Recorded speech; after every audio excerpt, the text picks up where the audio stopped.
जय हिंद दोस्तों।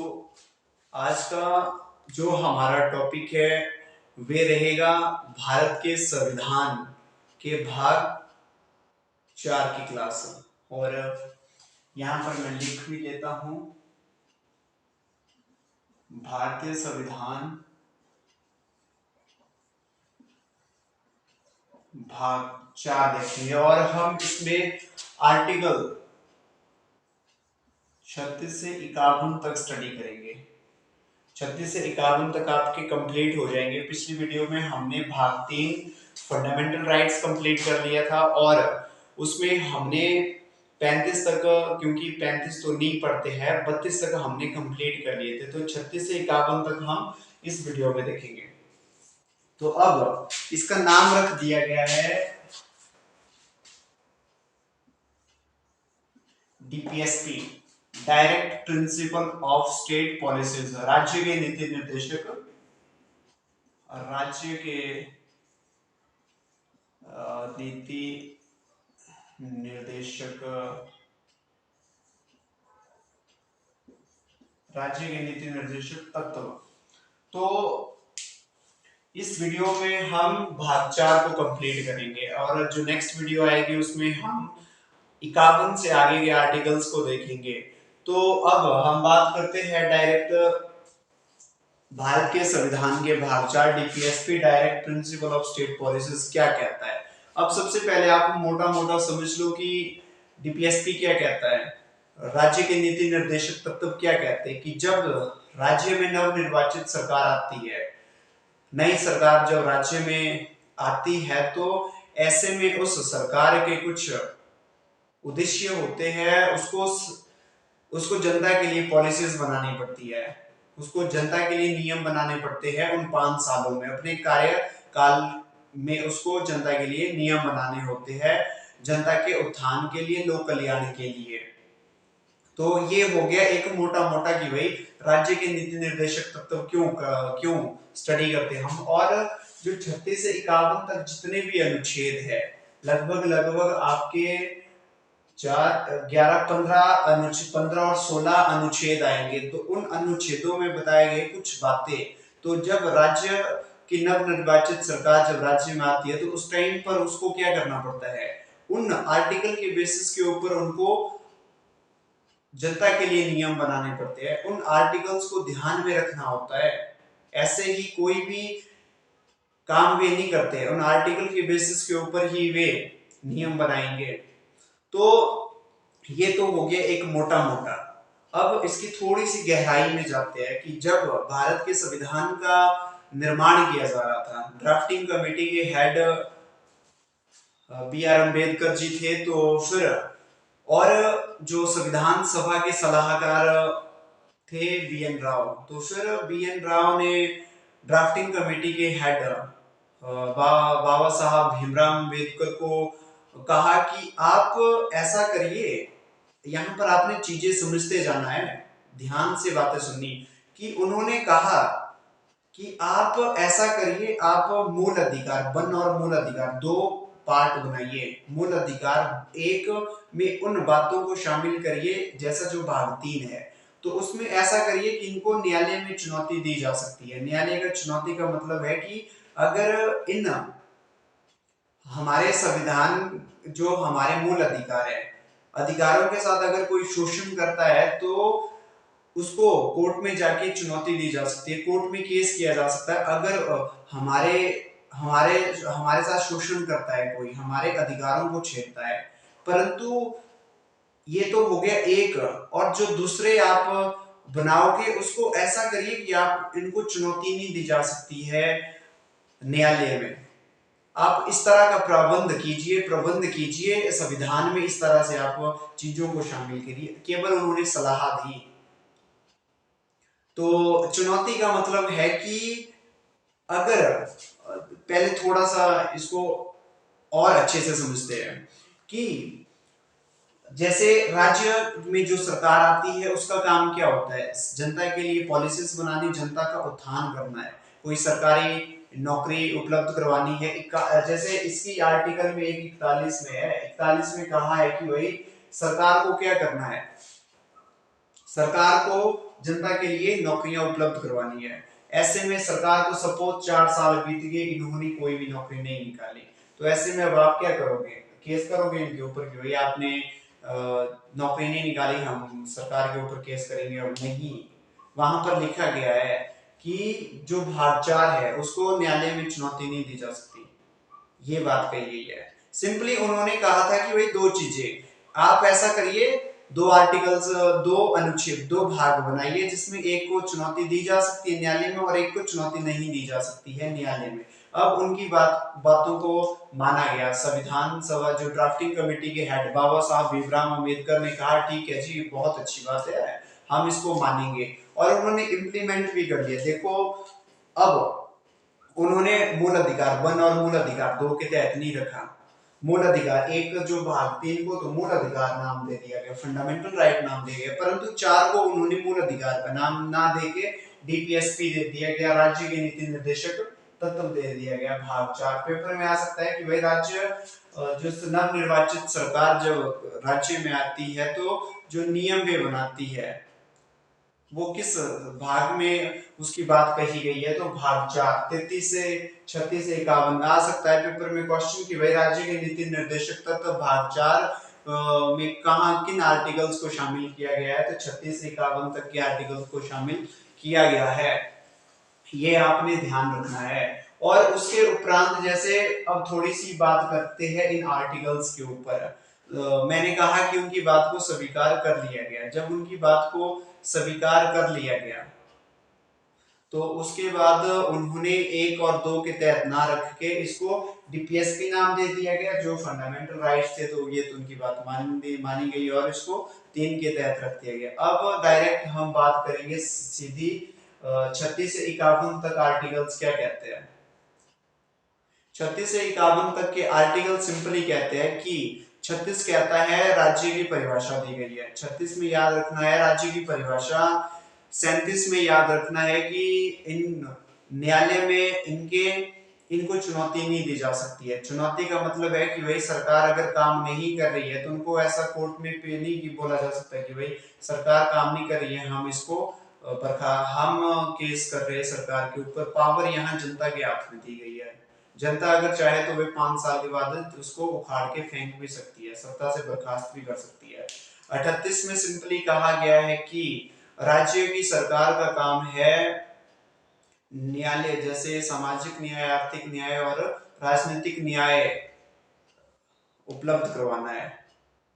और 38 में बात कही गई है 38 में कि डिस्ट्रीब्यूशन जो रिसोर्सेज है, संसाधनों का बंटवारा ऐसे होना चाहिए जिसमें हर एक को सुविधा उपलब्ध हो। ऐसा नहीं हो कि एक के पास बहुत ज्यादा रिसोर्सेज रख दिए गए, दूसरे के पास कम हो, कि सभी का समान विकास हो, कहने का तात्पर्य है।